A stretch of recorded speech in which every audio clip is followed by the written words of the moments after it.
Mhm. All right, so I'm actually finally doing Shock Talk episode 2. Okay. So, yeah. Well, episode 2 of a new direction, really. And I am joined by a very good friend in Miss Ella J. What's up? Hey, I'm great. How are you? Nervous and just happy to actually be starting to do the second episode because, as we talked like before this, it's literally been a month since I've recorded the first episode. I get that though. I had a month between my first two episodes of my podcast, so I completely get it. And it's like, it's also funny because if I waited another week, so next Friday is my birthday. Yeah, that's And right. if we would have waited, like if I would have waited another week and just waited an extra day, it literally would have been 2 months. And it's like, oh my God, that's hmm terrifying. Everything just comes up so quickly, but you're doing a lot. So, you're running your own promotion, so you're doing a lot. Barely, but that's fine. We're going to get into that. But I wanted to open up and just talk about a Beyond announcement. So, Beyond Wrestling has their signature series, which will be going on tomorrow night, which will feature Masha Slamovich versus Kaya Mhm. McKenna, which I am excited for because I love both of them. Me too. I saw that. I've been fortunate enough to interview both of them. They are incredible. Two completely different characters, but I'm very excited to see what they can put on. Masha does not give a fuck. Love her. Masha is like on my list of just people that when the promotion actually gets off the ground, she's one of like my top 3 that I'm like, I need to book her, I need to book her, I need to book her. So just kind of working around that, trying to like figure out dates when I return. I want to come back in the summer where hopefully numbers will continue to go down. People will be more vaccinated. I'd like to Mm. target August. And if that works out, then things should be up and running and going. And just there's so many people that I've talked to. So now Mhm. it's just kind of get into a meeting with Matt and just set up the show date, which I have in my mind, which I'm not going to say that yet, but I have that kind of in my mind of this is the day I want to run. And now it's just seeing if that day can confirm, like with Matt. And then I booked that date around one of the talents that I would like to use. So now it's kind of just, can I lock that date down so I can have this talent on that day? So I'm hoping that all works out. But like I said to you before we were going to record this, I had a sort of surprise to kind of announce. Well, actually, I technically have 2 surprises, but you already know the one. But Yeah. the first one I want to bring up is I would like to officially kind of bring you into Shocking All Pro Wrestling to do interviews with talent before, like once my shows are announced, that you could interview the talent that is going into the shows. I'm down. I'm down. I like what I'm hearing. Okay. I'm down. So that was the first surprise. The second surprise, like I said, you already know, but when Shocking All Pro Wrestling comes back, and once I do run the show, I would like to run a raffle each show. So every show going forward, episode 1 to however many shows I eventually get to run, like I would like to host a raffle each show. All the money made from those raffles will go to the charity Put the Nail in It, which, for those of you who don't know, is a charity that Mia Yim, who is in WWE now, Mhm. that she supported them. Like it's all about like survivors of domestic violence and just domestic abuse and just helping them. And that's kind of the direction I would like to go, is just support them where I can to just help survivors and just keep everybody healthy and just making sure that hopefully we can put an end to domestic violence and abuse and everything along those lines. Yeah, it like Mia just has an incredible story along with that, and it's something that she has so much grace and so much bravery to come forth with it, but to make a difference because of it and put it into a positive light and a positive spin. and to support like a powerful charity is just something that I love. And I love that you have the heart to do that because not a lot of people do, you know? Absolutely. Mia Yim absolutely inspires me, and I'm just Hmm. happy that through, like, because of everything that she's done to kind of inspire me, like, I'm just happy that I can go back and just support what she has supported and just help fill that groundwork that she set for people like me. She's incredible. She's one of my biggest inspirations too. I feel like she is so under underappreciated, but she is such a great talent and a great person and has such an incredible, powerful story that if people haven't checked it out, I highly suggest listening to it because it will move you so much. Mia Yim is so strong. I don't know how she does it, but like I said, she has turned it into such a positive light and uses it to inspire others. And you don't see that a lot nowadays.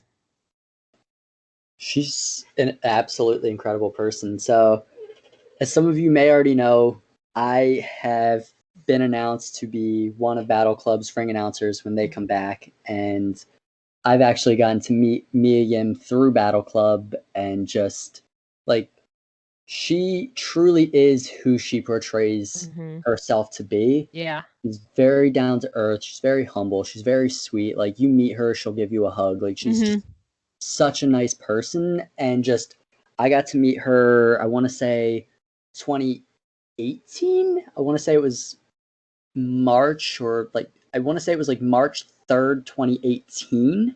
I could be wrong. It was Battle Club's Welcome to War, I believe the show was called. And I got to meet her there, and like, just through there, like through Battle Club, I've gotten to have great relationships with LAX. Well, actually, they're Proud and Powerful, also known as Inner Circle now, Santana and Ortiz. Like, just they're also super down to earth people, and just like going back to Mia Yim, just Battle Club and Mia Yim, just they work together because they want to do better for everyone.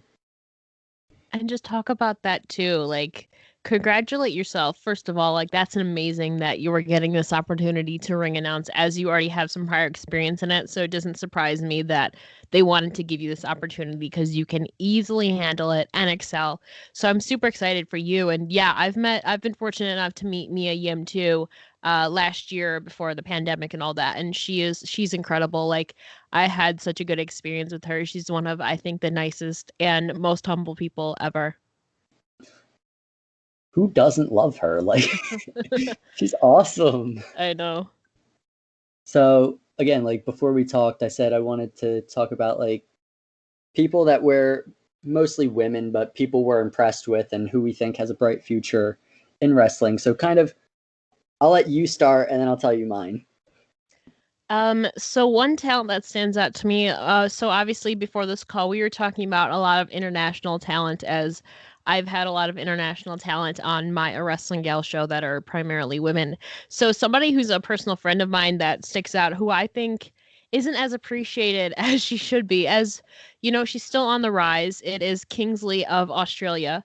She is currently the leader of the nations, or the Bad Bitch Nations, as she likes to call it. She recently overtook the faction with Jack Bonza and Jessica Troy. She defeated Jack Bonza and kind of became their new leader. So, you know, we've seen a steady rise in her over the last year as she has gone into singles competition. And now she is the leader of one of the most powerful factions in not only Sydney, Australia, but Australia as a whole. And she's taking it with grace. I love her character work. She is so hilarious. She is so great on the mic, and she has the in ring skills to back it up. So, if anybody is not watching Kingsley and the Australian scene, what are you doing? Because I highly suggest watching. Oh my god. I love how we had a little bit of this conversation Hmm. before this, and it's like we both love like Australia's talent. Like, Hmm.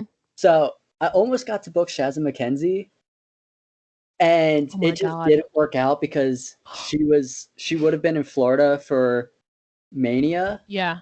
and I was going to be in New Jersey, but like we were trying to kind of work that out to I would just fly her up to New Jersey and then fly Yeah. her back to Florida just to do my show. and it just didn't work out. And then obviously the whole pandemic happened. So it was just, I almost got to book her, and I was like, oh, come on. What, like, she would have been the first international talent that I've ever gotten to book. And then it was just didn't work out. And just like Australian general, like Jessica Troy, as you said, Kingsley. We talked about Steph DeLander, but she's with WWE. So Yeah, Steph DeLander got signed to NXT, which I'm so happy. You know, she's obviously good friends with already Indy Hartwell, but now Steph gets to join NXT herself and make a name for herself. So I'm really excited for her. Is that like NXT UK deal, or is she going to NXT NXT? NXT, NXT. Okay. So she'll be in the States. I like that. Mm-hmm. Hopefully they'll return to Asbury Park and she'll be on the card. Let's hope. She's incredible. For people who don't know, she is the Python powerhouse. She's really, really strong. She's incredible. She's really intense, but she's a sweetheart in person. So she just has a great intimidating character, and I can't wait to see what they do with her. I've pitched so many times Maria Manic versus Steph DeLander. Oh my God, imagine. That would have been so much fun. Then life happened, but anyway. So the person who I chose, which actually might come as a surprise, is Vita Von Star. She's somebody who's just been impressing me a lot lately. She's just constantly training, constantly getting better, and just I was actually talking to her last night. She's just got a great head on her shoulders, and just I truly feel like I can get behind her not only as a wrestler but as a person. And also just anybody who knows me and knows like the wrestling that I love like people that can do an amazing bridge, like a beautiful bridge. Just like I feel like she's up there with Alicia Fox, like one of the best bridges in professional wrestling. And a lot of that comes from her work with the circus, and just like she's also, I think she's a former burlesque dancer, but like she's very flexible. So her ability to bridge is just incredible.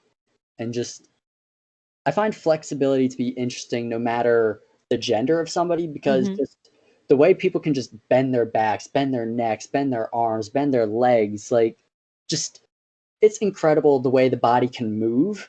And those who can really move the body just look so good doing it. God knows I can't do that. So yeah, but no, it's incredible like how flexible and athletic people can be. Oh my God. I can bridge onto my head, but that's really about it. Ooh, okay. That's something Danny Havoc taught me.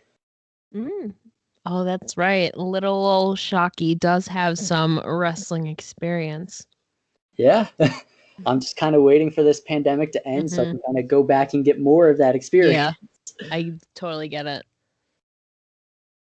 Oh my God. So we talked about this last week, which is why we're doing this conversation now. But KYLIE freaking RAE. Oh my God. I'm hoping this is more than a one-off. So for everyone who doesn't know, like KYLIE RAE is arguably, like, before she retired her multiple times, like KYLIE RAE is probably the best indie wrestler on the planet. Like, forget Tessa Blanchard. Like, okay, I don't know if Thunder Rosa is still signed with NWA. Like, I know she was going to attempt to get out of that contract or whatever, but now she's still there. So I don't know what the kind of deal there is. But like KYLIE RAE is up there. Hyon is up there. Trying to think. Trisha Dora is up there. We'll go with those three for now. But it's like KYLIE RAE, arguably the best indie talent in the world. Like, retired twice due to mental issues, just depression, I think, and just other stuff going on in her life. And then, like, she's back now. She's about to compete for Warrior Wrestling, and that will be on June 5th. And she will be defending her title against Thunder Rosa. Yeah, what an incredible matchup. I'm super pumped. First of all, like when it was KYLIE, I know you were freaking out. I was freaking out. And then to see that it was against Thunder Rosa. Like the magic that these two have the ability to create. Oh my god, I'm so excited. Like KYLIE RAE, just you talk about like people, like KYLIE RAE is more than just a beautiful face. She's more than just this sweetheart gimmick. Yeah. Like you let her start off as this sweetheart in the match, and then her intensity just goes up notch, notch, Hmm. notch, notch, notch, no matter how long the match is. Like once you hit that peak intensity of KYLIE RAE, you're having one of the greatest matches on the planet. Like you could put her, like she's wrestled Orange Cassidy, like Hmm. Lady Luck. There's just so many people that she's wrestled, and just every match seems to be her best match. Completely agreed. She's done some crazy stuff. Like one match that stands out to me was for, I believe, the Phoenix of Rise championship against Mercedes Martinez. It was a no ropes match, and she was so resilient in that matchup, going against this monster heel at the time, Mercedes Martinez, who's one of the most respected women ever, to come in as Smiley Kylie. And she has that valiant effort, that resiliency, that persistency. She really like has the heart of a champion. And that match just like I was sold. I was sold on Kylie. Loved Kylie in Impact, but at the end of the day, completely understand needing to take care of your mental health first. Everything else comes second. But I am glad, or at least I hope she's doing better. I think that since she's coming back, that she would be better, assuming. So I'm Hopefully. really excited. Yeah, hopefully. I don't think she would if she wasn't, but I'm really excited for this matchup. I'm really hoping it's permanent. Like I go down like my whole roster, and I'll even flat out say it because I've booked these people in the past, and I plan on bringing them in regardless in the future. Like just thinking about like putting her against Casey Catal, putting her against Lady Frost. Like Hmm. I just really just want her to run through my entire roster just because I feel like every match there is just going to be incredible. And it's just like I see her, and I feel so much influence on other talent, like her influence on other talents. Like Sky Blue reminds me of like a smaller Kylie Ray, like I just love a Sky. girl growing Hmm. into a Kylie Ray role. Like she's going to Hmm. be at Kylie's level within the next year or two. Oh, agreed. And then you have like Abby Jane, who's very new, and like Hmm. she's still a super fan of wrestling. With like, forget like she's a wrestler, she's still a super fan of wrestling, and now she's a wrestler. Like, just I feel like there's just so many people that are just so positive, so like in that like need to wrestle like every single day. Like they are just giving everything they can. Like Abby Jane, like I said, Sky Blue, I feel like they're all gonna hit that level because of how bad they want it, and just like I just see so much of Kylie Ray in these Hmm. girls. I can see that too. I feel like they have a similar, not look, but like, yeah, resiliency, and they're very passionate about it. They have a certain aesthetic and vibe that is very similar that I can't describe, but big fan of Sky Blue, big fan of Abby Jane. I think they are two amazing up and coming wrestlers, especially in today's world. Can we just talk about the fact that Sky Blue's theme song is Everybody Talks by Neon Trees? I love that. Like, so obviously, like I'm a promoter, I do scouting and Hmm. whatnot. So like I was scouting Sky Blue, and I just hear like I'm watching her match against Mickey Knuckles, and like I hear that theme song play, and I was like, no, awesome. Lost it. I was like, this is amazing. Like I am 100% here for this. Like you have me invested already just Hmm. by theme song. And not only that, is there's kind of some uh commonalities between Kylie Ray and Sky Blue. Last year Sky Blue defeated the Knockouts champion Deonna Purrazzo. And Kylie obviously has some history with Deonna Purrazzo as well, so there's always that tie-in too. So Oh my god. Like women's wrestling is absolutely like the best wrestling on the planet right now, which is T. why like when I come back, like I want to focus my roster more on improving women's wrestling. Well, I don't want to say improving women's wrestling because women's wrestling is so incredible right now, Hmm. but like my goal so much is just to help.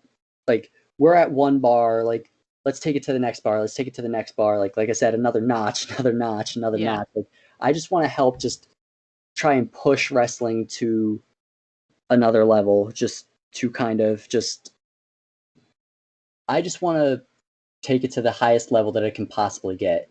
And I think women's wrestling right now is obviously better than men's wrestling, in my opinion. You know, I'm going to agree with you on that. I mean, because you look at WWE, just look at their, like, talk about main roster first, like Sasha Banks, Bayley. Like, Bayley is my favorite thing in wrestling right now. I love her.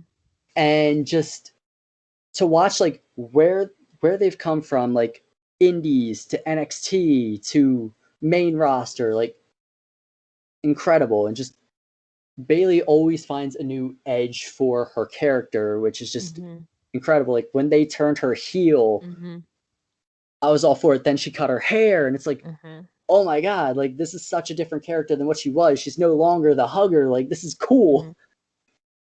Yeah, and to see like such a dramatic shift just happen so organically, and she fit the role so well. I feel like it was honestly the biggest heel turn of the decade, to be honest, because we'd only known her as the smiley hugger, you know, all about giving cheers and interacting with the fans. And then to see them, I actually never thought it was going to happen. So when it happened, it was really in dramatic fashion. And I think that was the most organic heel turn we saw last decade, honestly. Absolutely. Well, like, absolutely, I agree with that. And then I just, with bringing up organic turns and whatnot, I have to bring up Becky Lynch just because she is my number one in WWE. Like, she is my favorite wrestler in WWE. And just how it looked like she was supposed to turn heel on Charlotte. Yeah. And just immediately became the biggest baby face in the company. Yeah. All because just the fans wanted her to win. They wanted her to win. They wanted her to win. She didn't win. Everybody turned on Charlotte and was just like, it's just like how Becky just kind of beat down Charlotte, and then just the fans go, "You deserve it." Lost it. Just, oh my god. What an iconic moment. Absolutely. And just speaking of iconic moments, but Billie Kay, just another just kind of organic, like, she's just, it's literally her personality that she's putting on TV every week, and we're all eating it up. So where's her opportunity? I mean, preach. That's some tea right there. I don't know what they're doing with her. Better put a title on her. Come on. Like, I look at just everything that goes on in WWE. Like, I try to only pay attention to things I think that are good in WWE, but then I also look at like some of the things that are bad. Like, how many like tag teams in the women's division that they broke up, and they're not, I don't want to say they're not doing anything with the tag titles, but it just doesn't feel like the tag titles are that important. Because they brought up the organic natural teams, and sometimes they're just throwing people together. And yes, sometimes those teams that they just throw together turn out to be fantastic, but they are breaking up the genuinely already established teams. So I get your point. Iconics, Sonya and Mandy, like, like, they broke up the Iconics just to then put Peyton with Lacey at first. Like, why? 2 + 2 = 5. Essentially. Yeah. But then, like, I go down like to NXT. Like, the NXT crop of women is just incredible. They're my like, favorite. My thing is, like, you signed that many women. You only put on, how long is an NXT episode? 2 hours. How many women do you put on that 2 hours, and how many women aren't on those 2 hours? You know, they've actually been doing a lot with the women the last few months. Like, women have gotten like 3 segments, because you have Indy and Candice, who are on with The Way, right? And then you see Coda, and you see the women's tag teams. You see Coda and Raquel, and then Shotzi and Ember. And then plus you also have the NXT Women's Championship with Io. You know, we've seen Io Toni Storm, we've seen Io Raquel. So they kind of have 3 different things going on with the women right now, which is fantastic. In NXT anyway. I don't know why they didn't put the title on Tony. Damn it. I just want Io to go up to the main roster already. So I'm like, just drop the title, please. Fair enough. Io's my girl. I can get that. Yeah, she's had her time. I don't know. I love her. So I mean, I totally get where you're coming from, though. I think she's definitely ready for the main roster, but I don't think they want to rush it. Then again, we could maybe see a title change in what, 3 weeks? Yeah, 3 weeks. Is it 3 weeks? Yeah. Well, it's about a month, 17th and 18th. So. Oh, okay. I don't pay attention to the schedule. I don't actively watch WWE, but I like pay attention to kind of the highlights, and then I go and watch what the highlights were. So I go from that to like, you've probably seen me rant on Twitter like about some of the things that just go on in WWE. Yeah. Like, obviously, I see a lot of what happens. Like, I was so angry. They put the titles on Raquel and Dakota just to then an hour later take the titles right off them. Like, why? Yeah. What was the point? Like, how are you going to have your first NXT Women's Tag Team Champions change hands in the first? Like, how are your first champs going to be transition champs? I know, and and there's nothing to discredit Ember and Shotzi, but again, like they could have just booked the tournament to have the winner of that tournament win it, and at least then Kota and Raquel would have had the championships for like 3 weeks to a month. I was so heartbroken when they lost them in less than 60 minutes. I was like what is the point? Why? They needed something because their eventual plan was to have Raquel go for Io. So in a sense, they were transitional champs. But again, they could have just taken it from the beginning. Like the winner of the tournament could have won the titles. And then at least Raquel and Dakota would have had at least a 3-week reign instead of an hour. Or if you wanted to put the titles on Shotzi and Ember, just put them on them to begin with. Like, yeah, exactly. Just have them win the tournament, and then if you're going to make the titles, put it on them to begin with, so you don't have to have your first champions be transitional champions. Yeah. It was just such bad booking. Yeah, I don't have any justification for that one. I don't know. And then I don't know. I feel like maybe end off on this because I don't know if I have any other topics I wanted to bring up. But so obviously WrestleMania is coming up. The Raw Women's title is going to be on the line. So kind of wanted to talk, see your opinions on so Rhea is, I think it's confirmed, Rhea's going after Asuka for the title. Yes. Okay, so I kind of wanted to get your opinion because my opinion on it is I feel Asuka's kind of getting stale right now. So I kind of think they should put the title on Rhea and take Asuka off TV for a few months so she can come back with new momentum. I could see that too, especially I think somebody said that she has temporary teeth right now because she got knocked out. Her teeth got knocked out and she had a concussion too. So I mean it makes sense, especially to not only to bring Asuka back with new momentum, but give her time off to recover, get her teeth back in her mouth. Yeah.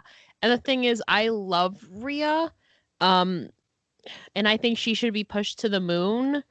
But I wish this was a multi-women match because I love Rhea and I don't want to be biased. Obviously, I'm all here for this match and want her to win. But Rhea just came up, and I feel like they have women on their roster. They could have easily done a 6-pack challenge or something for this.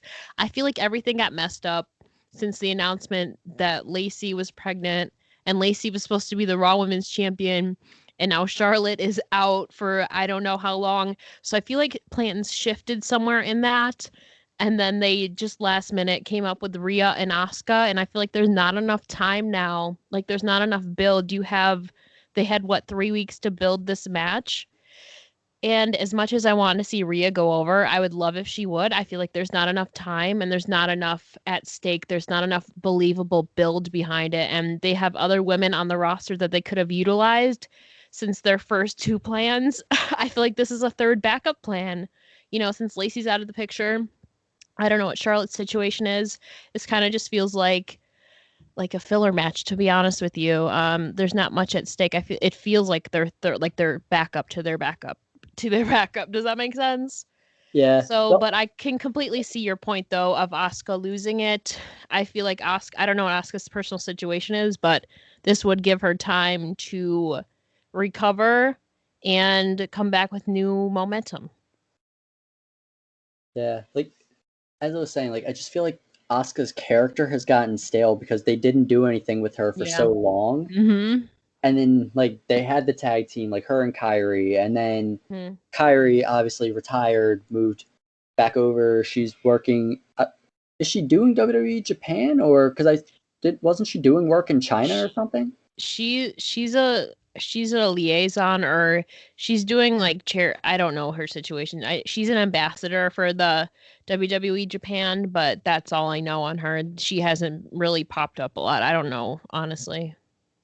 Okay, because like they're doing that, then she retired, and then like now it's like Peyton's pushing for the match against Asuka, and it's just like okay, like I don't think Peyton's really done enough to really deserve a match Hmm. against Asuka because it just doesn't seem like it seemed like they wanted to push her. Now it seems like they're kind of cold on pushing her. It's always start stop with a lot of people. It's I don't get it. Life is weird. I know. But like, so I guess since we talked about the Raw title, we should talk about the SmackDown title. So how do you feel about Bianca versus Sasha? Oh, like I agree with everybody else. It should be main event of night one. You know, they're making history, and I feel like this is such a hyped up match, and there were so many people invested in it. And these two are two of the biggest superstars in the women's division and the WWE as a whole. They are at a high caliber level where they can perfectly execute, handle, and entertain a main event slot, honestly. That's fair. I mean, I don't really have many opinions on Bianca just because I haven't really outside of seeing her in Asbury Park, which at that point she really wasn't very good yet because she was still very new. I haven't really watched a lot of her. And to be honest, I was upset when she won the Rumble because I really badly wanted Bailey to win it because I wanted just Sasha and Bailey to kind of continue to go at it just because I feel like their rivalry was just so good. I wanted it to continue. Oh, So I don't really, I was behind Rhea, so I get it. But again, I was rooting for Rhea, but I think Bianca was another great pick for it, just personally. But I mean, I totally get wanting your favorite person to win. Trust me. yeah, like so me and my friends have like this monthly bet thing. So it's like every pay-per-view up to I want to say it's up to WrestleMania or it might be the NXT takeover like after that. Like so it's just every show we try and predict the results of like everything Hmm. on the card and so we got two choices for who we wanted to win the Rumble. I think I chose Bailey and I think Rhea was my number 2. Hmm. So it was kind of just I was like literally one of those two and then it came down to Rhea and Bianca. I was like, get Bianca out, get Bianca out, get Bianca out. And then it just didn't work out. And then it was like people at first were like, I wasn't paying that much attention towards the end because I multitask all the time. I was playing video games and watching it, so I didn't really pay attention. But people were like, oh, Bianca's foot like scraped the floor or something, or Yeah, like I both saw her that. feet scraped the floor. And I was like, okay, but WWE is going to book it however the hell they want. So Hmm. even if it did happen, if it can't be 100% proved, they don't care. Like it's still gonna go on as they plan it to go on. No, I saw that too, and like you said, I mean, I can kind of see it, but again, like they're not going to ruin their booking plans if it's not like really 100% proven. Yeah, like there really wasn't enough conclusive evidence for it Yeah. to be like so that they could overturn a decision there. Like I don't get it. Like I was just like, okay, yes. Does it look like her feet hit the floor? Yes. But is there enough evidence there to say her feet definitely hit the floor? Not really. No, no. There wasn't a clear shot of it. Yeah, it was literally just shadows that you could really Hmm. see. So there wasn't really enough conclusive evidence. And with that, I feel like that's where we can end it. I feel like that's a decent spot to end it. So where can they find you on social media? You can listen to my podcast, A Wrestling Gal, basically anywhere you get your podcasts on Spotify, Apple, Anchor, Stitcher, etc. And you can also follow me on A Wrestling Gal on Twitter and Instagram, and also awrestlinggal.com. All right. Thank you very much. It was awesome to talk to you. And actually, it's funny being on the opposite side of this. Right? It's a whole nother experience, trust me. But thank you again. This is really, really fun. And I hope more people are listening to your podcast because you're doing great things. You're multitasking, you're multifaceted, doing so many things, and I'm so proud of you. Thank you. I have the best friends. All right, so I'm just going to stop recording.